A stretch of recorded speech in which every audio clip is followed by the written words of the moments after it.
Greetings, this is Doc Ock coming at you live and direct from Black Facts Headquarters Central this evening. Another beautiful day in paradise, another day that was really nice. It was all sun and fun today, although I did sweat like a stuck pig. But that's only because I had some work to do that was really big. What can I say? I couldn't just sit around the house always doing a jig. I got to get that work done because it's just that big. Yes, every time. We're black in the studio again tonight at 9 o'clock. This is Doc Ock at noon and 9. And we're just gearing up to begin our reading of Blake, or The Huts of America.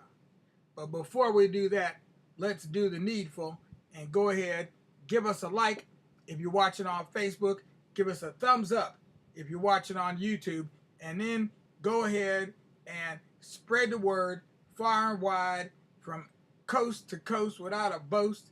Let everybody know that we're here at the Tubular Black Facts channel throwing down with a toast every single night.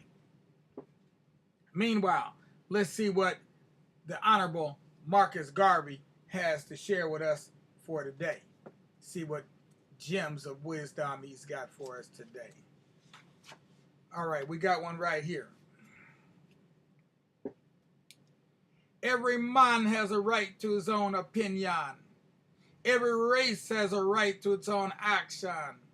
Therefore, let no man persuade you against your will. Let no other race influence you against your own. Now, that's a heavy one right there, all by itself, wrapped up in a nutshell, wrapped up in an enigma, wrapped up in a pizza crust. Absolutely. Now, we can move on with the book. And we left Henry after he had just spirited away Lil Joe.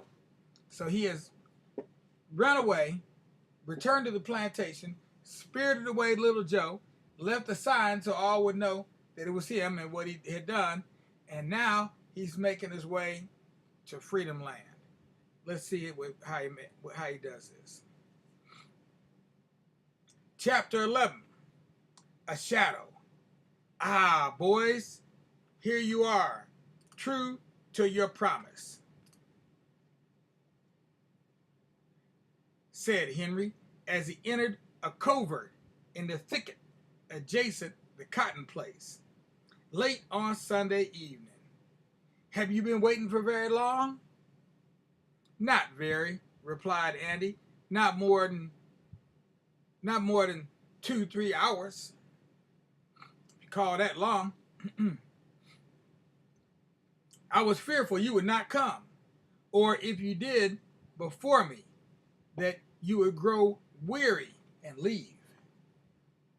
Yeah, no call to doubt us, Henry. Case you find us true as old steel. 'Cause you find us true as old steel. I know it, answered he. But you know, Andy, that when a slave is once sold at auction, all respect for him, oh, pshaw, we ain't going to hear nothing like that at all, case.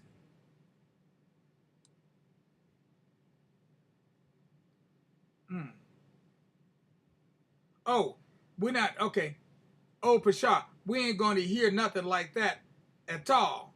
'Cause, no, interrupted Charles. All you got to do, Henry, is to tell we boys what you want, and we're your men. Simple as that. That's the talk for me. Well, what you doing here? Inquired Charles. What brought you back from Jackson so soon? Further inquired Andy. How did you get word to meet here? By Alice. She gave me the stone, and I give it to Andy, and we both sent one apiece back. Didn't you get them? Yes, that's the way. I knew you intended to meet me, replied Henry. So we thought, said Charles, but tell us, Henry, what you want us to do.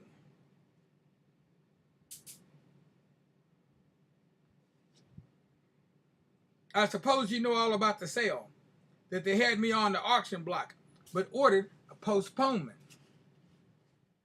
And that's the very point we can't understand. Although I'm in the same family with you, interrupted Charles. But tell us, Henry, what you doing here? Impatiently inquired Andy. Yes, added Charles, we want to know. Well, I'm a runaway. From this time forth, I swear I do it religiously, that I never again. So that's the point I want to get at before. That's the point I want to get at before, explained Charles, as I can't understand why you run away after your release from Jack Harris and... Nah, I nutta, interrupted Andy. Seems to me, continued Charles, that I'd have went before they attempted to sell me. That you're safer now than before they had you on the block. Oh, before they attempted to sell me. And that you're safer now than before they had you on the block. That's the way I look at it, responded Andy. The stopping of the sale was to deceive his wife, Mammy, and Daddy Joe, as he had privately disposed of me to a regular soul driver by the name of Crow. I knows Dick Crow, said Andy. He come from Virginia. What did you say, town? What did the same town? So Alice said to him,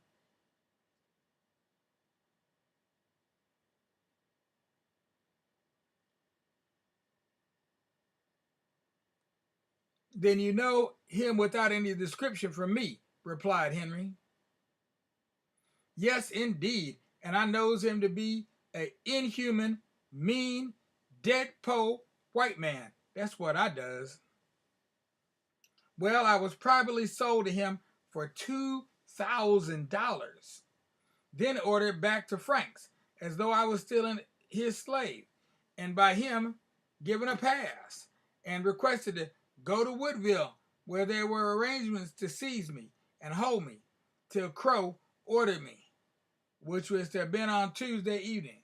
Crow is not aware of me having been given a pass.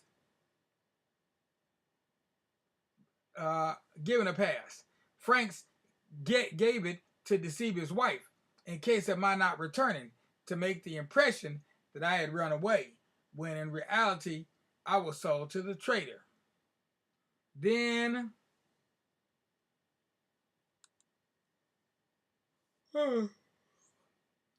our people had their merrymaking all for nothing, said Charles, and Franks got what he didn't deserve, their praise. No, the merrymaking was only to deceive Franks, that I might have time to get away.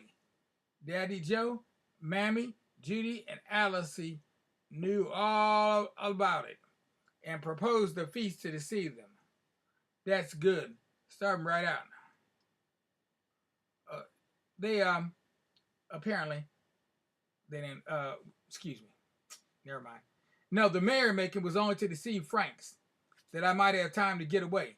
Daddy Joe, Mammy, Judy, and Alice knew all about it and proposed the feast to deceive them. That's good. Serve them right. The sarned old scamp, rejoined Andy. It couldn't be better, responded Charles. Henry, I wish we was in your place and you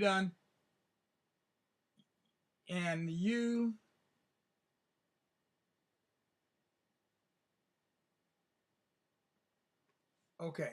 Henry, oh, I wish we was in your place and you none the worse by it, said Andy. You none the worse by it, said Andy. Never mind, boys. Give yourselves no uneasiness, as it won't be long before we'll all be together. You think so? Asked Charles. Well, I hope so, but then body can hardly expect it, responded Andy. Boys, said Henry,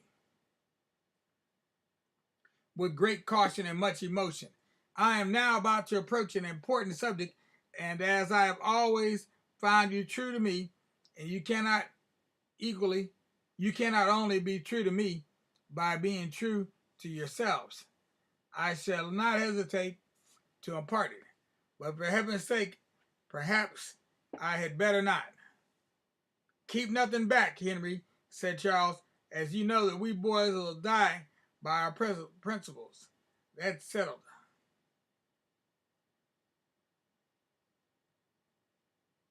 Mm-hmm. Yes, I want us to die right now by mine. Right here and now, sanctioned Andy. Well, it is this close, boys. Close. When they gathered in a huddle beneath an underbrush upon their knees, you both go with me, but not now. Why not now? Anxiously inquired Charles. That's what I'd like to know, responded Edie.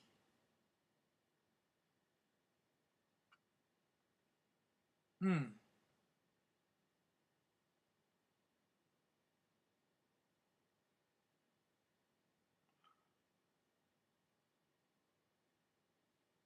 Oh boy. Mm-mm-mm.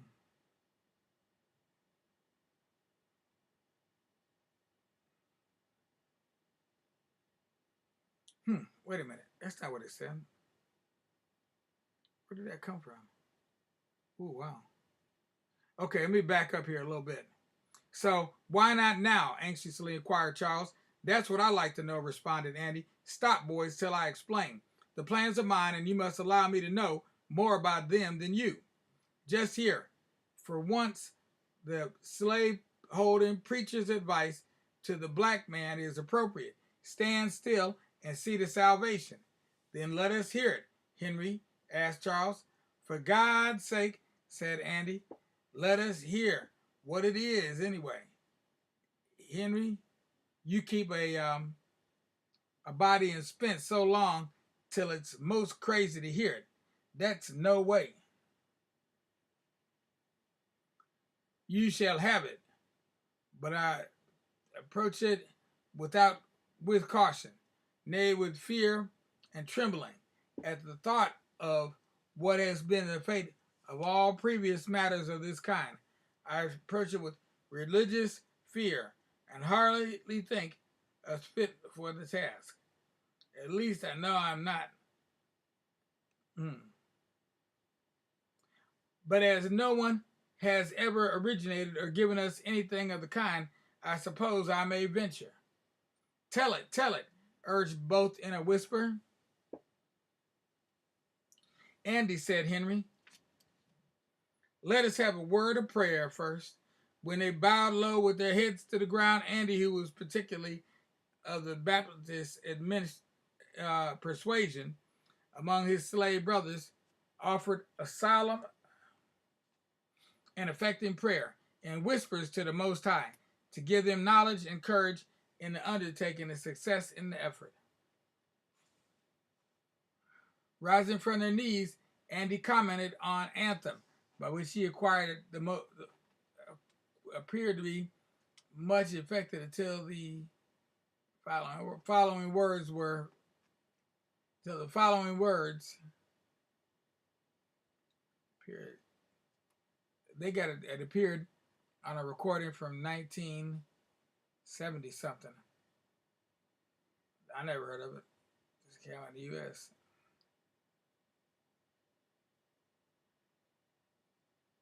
Say what? Yeah. Okay. Well, we're gonna break off right about there.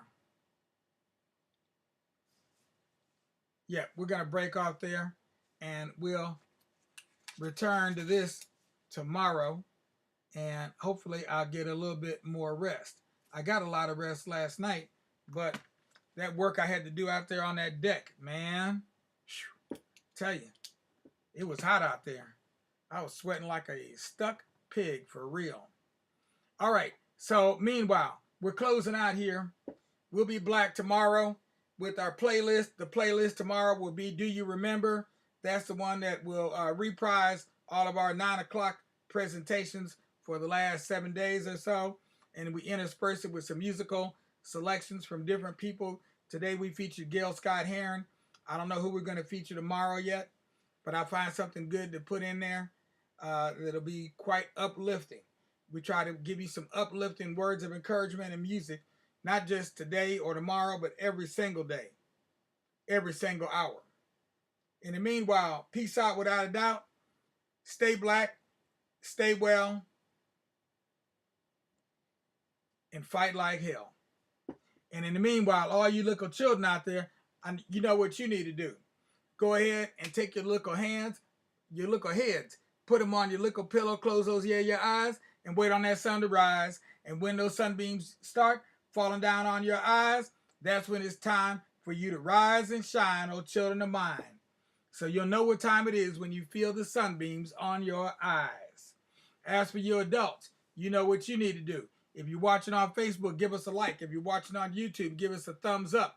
And last but not least, subscribe to the Tubular Black Facts channel. We're coming up on the first of the month, so get ready to start making those donations. We try to do donation drives first of every month.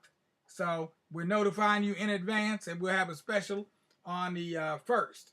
In light of the fact that we do need to collect these donations, we got some special events coming up, and you will want to participate. Whether you're here, there, or overseas, wherever you may be, we got something that will please coming up in February, and we're sure you would like to participate in helping us organize and be able to set everything up. So we're going to give you some ways that you can help.